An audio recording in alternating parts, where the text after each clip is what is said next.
Halo sobat investor, jumpa lagi di channel Investor Jelata. Masih musim bagi dividen ya. Kali ini saya akan menginformasikan emiten-emiten yang akan memberikan dividen dengan jadwal kungdet di tanggal 3 Juni ya, hari Senin ini. Sebelum kita mulai, saya ingin menginformasikan ya beberapa video yang mungkin teman-teman minati ya. Misalnya nih, yang terbaru adalah pembahasan dividen dari MPMX ya, di mana dividen yieldnya berpotensi double digit nih. Jika teman-teman berminat, nanti linknya bisa klik di pojok kanan atas ya. Sedangkan untuk video-video lainnya bisa teman-teman cari di kolom deskripsi atau langsung aja ubek-ubek channel Investor Jelata.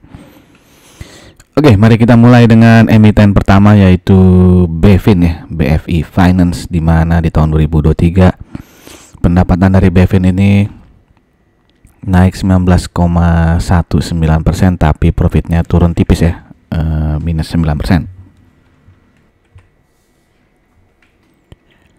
Oke, sedangkan di kuartal 1 2024 ini pendapatannya juga masih belum membaik nih ya, dibandingkan tahun 2023, di mana revenue-nya turun 6% dan profitnya turun lebih dalam ya, 28,96%. Nah, kalau kita lihat histori PER dari BEFIN ini ya, di mana 5 tahun terakhir rata-rata PER-nya ada di 16,41 dan PER saat ini adalah di 10,83 ya. Jadi secara historis PER masih bisa dibilang under value ya. Nah, kita lihat PBV-nya ya, di mana PBV rata-rata 5 tahun terakhir di 1,86 dan saat ini dia diperkirakan di 1,65 ya. Jadi secara historis PBV juga masih bisa dibilang sedikit saja ya under value-nya. Di mana book value saat ini adalah di 615,12, dan kalau kita asumsikan ya harga wajar dari BEFIN ini adalah ketika PBV-nya 1,86 alias rata-rata PBV 5 tahun terakhir, maka harga wajarnya ada di 1144,12 ya. Nah, di tanggal 31 Mei ya, hari Jumat, dia closing di 1015, sehingga masih ada margin of safety sekitar 12,7%. Dan ini ada chart weekly dari BEFIN, di mana dia all time high-nya itu ada di 1500-an ya, 1550 mungkin di sini ya, dengan ya 1950 benar ya. Ya. Dan saat ini dia ada resist di 1080 nih ya, dengan support di antara 975 sampai dengan 1000 ya. Ini sempat jebol nih ya, turun lebih dari 975 ya, walaupun closingnya sih di atas 975 ya. Oke, kalau kita secara EMA ya, dia downtrend ya, baik secara short term maupun long term ya. Jadi agak anomali ya, mau bagi dividen harga sahamnya malah turun ini si BEFIN ya. Nah, sebelumnya juga saya sudah buat video tentang BEFIN ya, sekitar 3 minggu lalu nih ya. Di situ juga saya prediksi dividennya, dimana itu saya prediksi kalau dividen payout ratio-nya 50% ya, sama seperti tahun lalu nih ya, 50% dividen payout ratio-nya, maka dividennya sekitar 51,47. Dan BEFIN ini sudah bagi dividen interim ya di bulan Desember sebesar Rp28. Jadi potensi dividen finalnya adalah 51,47 dikurang 28, maka sekitar 23,47 ya. Dan pada 3 minggu lalu itu dividen yieldnya sekitar 2,17. Nah, realitasnya adalah dividen payout ratio-nya ya mirip lah ya, 50,32% ya. Tadi kan saya prediksi dividen payout ratio-nya 50%. Dan dividen yang akan dibagikan adalah 27 ya. Jadi tadi saya prediksi 23,47 ya, di atas sedikit ya, jadi di 27. Dan kalau kita bagi dengan harga saham dia saat ini 1015, maka potensi dividen yieldnya adalah 2,66% ya. Jadi kalau teman-teman juga udah dapat dividen interim Rp28, jadi yieldnya pasti lebih besar ya, sekitar 5 sampai dengan 6%. Oke, kita masuk ke emiten berikutnya, yaitu Kedaung Setia Industrial ya. Dimana KDSI ini di tahun 2023 pendapatannya turun 9,55%, tapi profitnya bisa naik ya, 4,35%. Nah, di kuartal 1 ini pendapatannya masih turun 16,55%, tapi lagi-lagi ya profitnya bisa naik 63% ya. Ini berarti dia bisa menghemat biaya produksi maupun biaya operasi nih ya, OPEX-nya bisa diturunkan ya, sehingga dia bisa meningkatkan profit ya. Plus di sini ada non operating income-nya ya, walaupun minus ya, itu tidak besar minus di tahun 2023 nih ya, yang sampai 5 miliar ya. Oke, ini adalah PBV historis dari apa tadi? KDSI ya, di mana rata-rata PBV 5 tahun terakhir itu di 0,63 dan saat ini diperdagangkan di 0,85 ya. Jadi dia over value saat ini kalau berdasarkan historis PBV ya. Book value saat ini di 2000,2 ya. Jadi kalau kita asumsikan harga wajar itu adalah di PBV 0,63, maka harga wajarnya ada di 1260,13. Dan dia di tanggal 31 Mei hari Jumat closing di 1700, sehingga saat ini harga 1700 ini kemahalan ya. Sekitar 25,8%. Oke, sebelum kita lanjut ya, saya ingin mengajak teman-teman yang mungkin saja baru mampir di channel ini untuk subscribe channel ini, dan jangan lupa untuk klik loncengnya agar tidak ketinggalan informasi-informasi yang mungkin berharga untuk teman-teman. Dan jika dirasakan video-video di channel ini bermanfaat, saya minta tolong untuk like, comment, and share-nya. Terima kasih. Mari kita lanjutkan masih dengan KDSI ya. Ini adalah chart weekly dari KDSI. Dia sempat all time high ini ya, baru-baru ini ya. Di tahun 2024 ini dia all time high di sekitar 2.500 sekian lah ini ya, bisa teman-teman cek ya. Dan saat ini KDSI ini masuk ke pemantauan khusus kayaknya ya. Jadi dia dijualnya pakai sistem yang full call auction itu ya. Makanya di sini bisa teman-teman lihat bisa turun banyak gini dengan gap-gap ini ya. Ya itu karena dia masuk ke pemantauan ya. Jadi jualannya itu full call auction ya. Kalau saya cari informasi sih dia masuk ke pemantauan khusus karena masalah ini aja sih, saham free floating ya. Kan ada peraturan saham yang beredar di masyarakat harus lebih besar dari 7,5% ya kalau nggak salah ya. Jadi dia kurang di situ ya. Tapi kemarin saya cek sih udah 9% kalau nggak salah ya, saham yang ada di masyarakat. Tapi saya nggak tahu ya kenapa dia masih masuk ke pemantauan khusus ya. Jadi ya intinya secara chart nggak usah dibahas lah, karena kalau pakai sistem full call auction ya susah juga diprediksi ya. Oke, kita langsung aja ke historis dividennya ya. Jadi dia IPO di tahun berapa ya? IPO udah lama ya, berarti dia udah lama nggak bagi dividen, terus bagi dividen lagi di tahun 2022 ya, ketika dia bagiin laba 2021 nih ya. Jadi cukup lama absen bagi dividen ya. Tapi 2 tahun terakhir dia selalu bagi dividen dengan dividen payout ratio 73% dan juga 39,89%.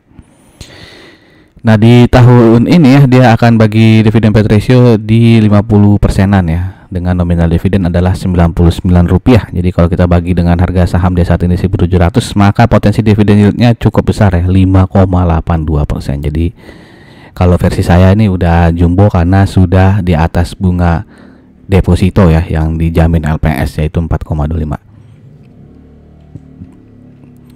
Oke, kita ke emiten berikutnya ya, Jumbo Cable Company ya, JECC ya. Jadi emiten yang tidak terlalu sering dibahas orang ya, pasti jarang terdengar lah ini JECC.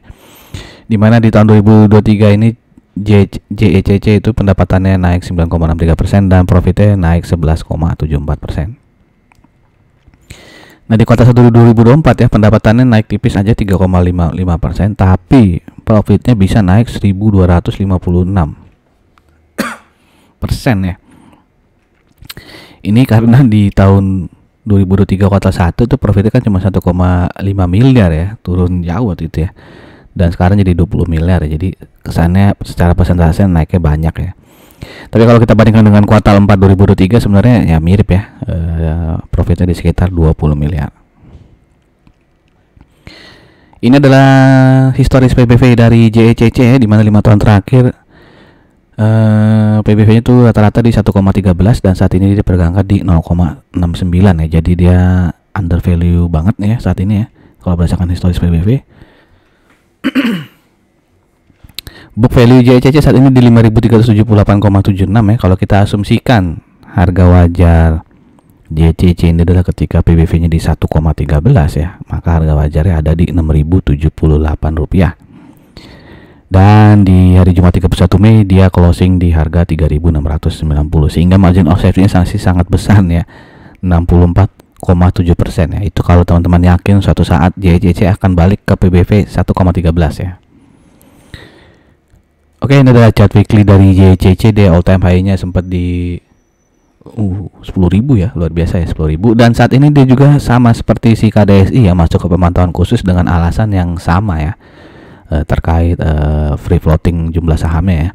Maka bisa dilihat di sini dia turunnya tidak normal gitu ya, gap-gap gitu doang ya. Jadi ya kita skip aja ya analisa teknikalnya ya. Intinya dia saat ini secara EMA ya masih downtrend ya, secara short term maupun long term ya. Oke, ini adalah historis dividen dari JCC di mana dia sempat absen ya 3 tahun ya.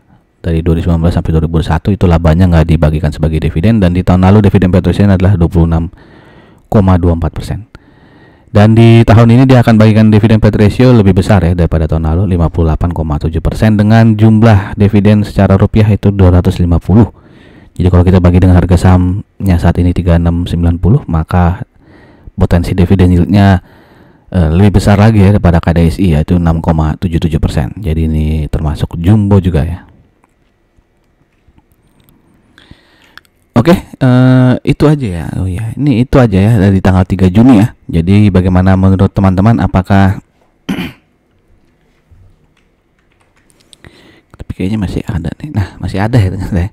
Oke, belum selesai ya. Di tanggal 3 Juni masih ada emiten EKAT nih ya, Eka Dharma Internasional ya, di mana EKAT ini di tahun 2023 pendapatannya turun 15,6%, tapi profitnya turun lebih sedikit ya, 6,23%. Dan di kuartal 1 2024 ya pendapatannya masih turun 7%.